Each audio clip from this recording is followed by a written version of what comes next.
You are a very rare classical musician in that you have been very open about issues that concern the mental well-being of musicians.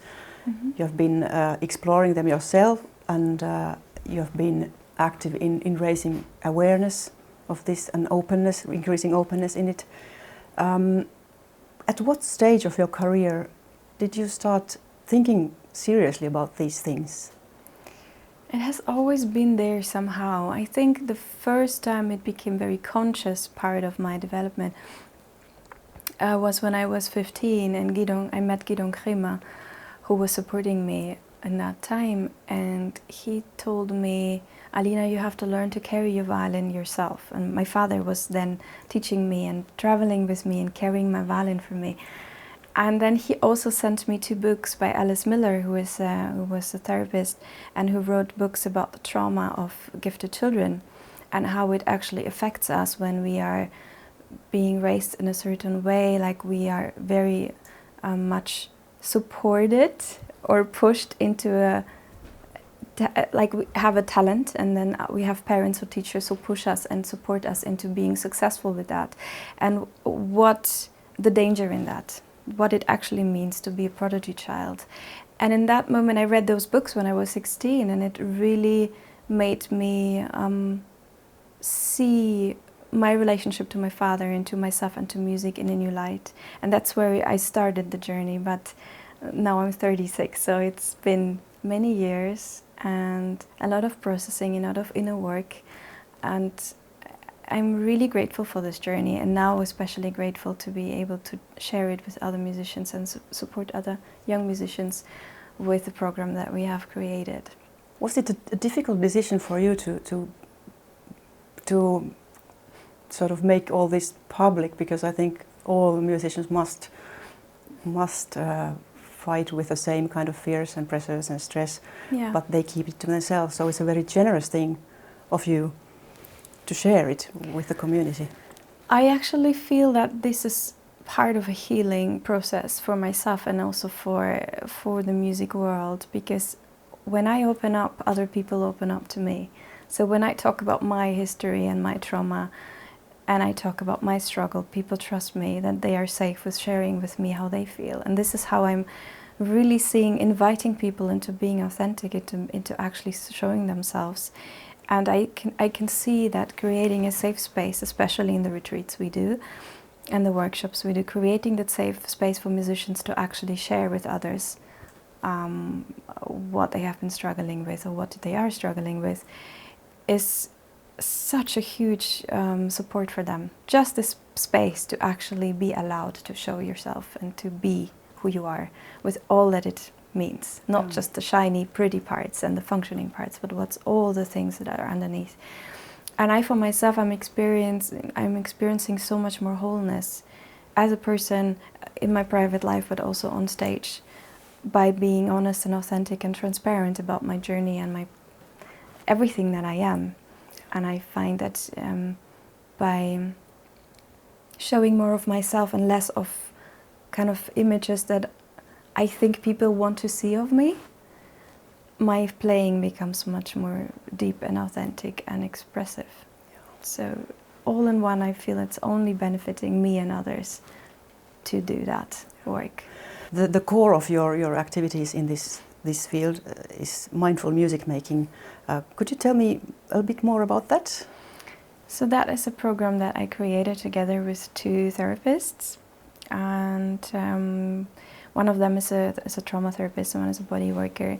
And we created this field to support musicians in a more holistic way, because I realized from my own experience and also from teaching young students now that there is something missing in the common education.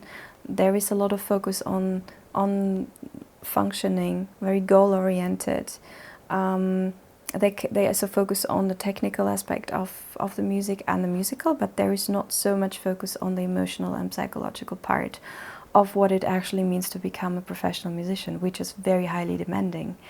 And I missed it myself, and I can see that young people are struggling with not having enough support in that. So it was my vision to create that space. And I found 2 wonderful, wonderful women to support me in that. And we are hosting retreats and workshops where we create that space where people can come and we look at our music making together on all levels, what it actually means physically, what it means emotionally and practically, because I'm also as a musician bringing in my own experience, being on stage and being in that music world. I'm kind of the bridge between the therapy and the inner work and the music, the practical music making. So we are offering that space, and my dream is to continue building that network, creating an active community, which is already the case. It's already now beautiful to see that the people connect and continue being in touch and supporting each other and creating projects together and bringing this work into the world, bringing it into their schools, actually, starting talking about how they really feel. And yeah. On the website of Mindful Music Making, you write or you say, I passionately feel my calling to bring new awareness, support and understanding into the music industry. How do you think, is it still so that at least maybe professional musicians avoid talking about these things, even Yes. amongst each other? Definitely. I think we all have a big longing to actually show ourselves and to be seen, but we are very scared of it. Because in a way the music world is a quite old-fashioned one, I find. And there is still this romantic idea of the suffering artist on one hand side, and on the other hand side, we as musicians, we feel so vulnerable already by showing ourselves on stage that kind of it feels very scary and very dangerous to show even more of ourselves, to show what's behind it, to show what's underneath this image that when we go on stage, what people see. So it's a mix of those things, and I feel a lot of resistance in my colleagues to actually talk about real things, like how they really feel and what they're really struggling with. But I can feel it changing in the new generation, like the young people I'm working with in their 20s or even teenagers. They are so willing and so open to be really in touch with themselves and to explore, to create a beautiful relationship with themselves and with each other.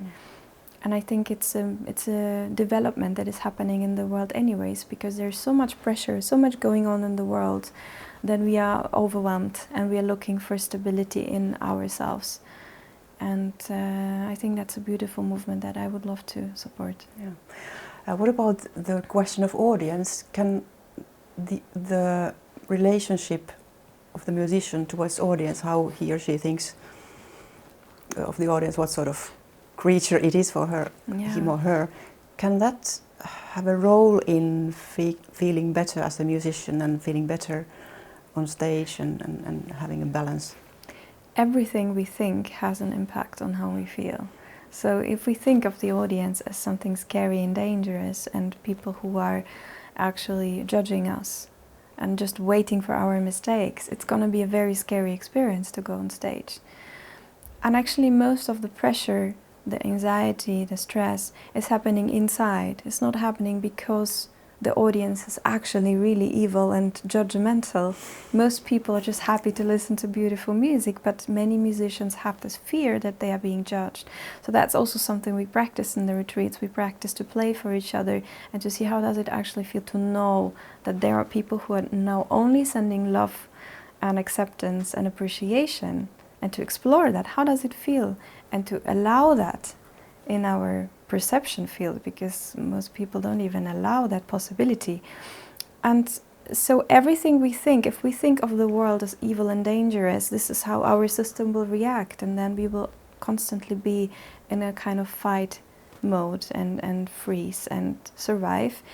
And for me, the work is to see how can we feel safe within ourselves, how can we be loving towards ourselves so that the world can react and reflect in a similar way. That's what I'm experiencing. The more compassionate and accepting I am with myself, the more I'm experiencing the world reflecting the same energy to me.